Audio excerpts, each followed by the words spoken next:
పనులు కూడా చాలా హెవీగా అనిపిస్తున్నాయా? కాన్ఫిడెన్స్ తగ్గుతోందా? ఇదివరకు ఈజీగా చేసే పనులు ఇప్పుడు చాలా హెవీగా అనిపిస్తున్నాయా? ఫోన్ కాల్ లిఫ్ట్ చేయడం, ఫ్రెండ్స్‌కి మెసేజ్ చేయడం, అంతెందుకు మార్నింగ్ బెడ్ నుంచి లేవడానికి కూడా చాలా ఇబ్బందిగా ఉందా? దీనికి కారణం లేజినెస్ కాదేమో! స్ట్రెస్ వల్ల ఇండ్యూస్ అయిన ఓవర్ థింకింగ్ అయ్యుండొచ్చు. దీనివల్ల మీలో క్లారిటీ మిస్ అవుతుంది. దానివల్లే ఈ ఎఫెక్ట్ స్టార్ట్ అవుతుంది.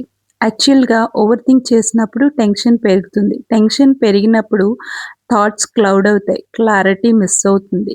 దానివల్ల నేను ఇదివరకులా ఎందుకు లేను అనే ఒక క్వెషన్ మీ మైండ్‌లో తిరుగుతూ ఉంటుంది. ఇక్కడి నుంచే మీరు మిమ్మల్ని డౌట్ చేయడం స్టార్ట్ చేస్తారు. మీకు కాన్ఫిడెన్స్ తగ్గుతుంది. ఓవర్ థింకింగ్ అనేది సడెన్‌గా బ్రేక్ డౌన్ తీసుకురాదు. స్లోగా మీ యొక్క కాన్ఫిడెన్స్‌ని ఇరిటేట్ చేసి రెడ్యూస్ చేస్తుంది. దీని నుంచి బయటపడాలి అంటే ఫస్ట్ స్ట్రెసర్ ఏంటో ఫైండ్ ఔట్ చేసి దాని మీద వర్క్ చేయాలి. మీరు ఇలాంటి ఒక ప్రాబ్లమ్‌ని ఫేస్ చేస్తూ ఉండుంటే నాకు డీఎం చేయండి. లేకపోతే కామెంట్స్ చేయండి. I will help you out.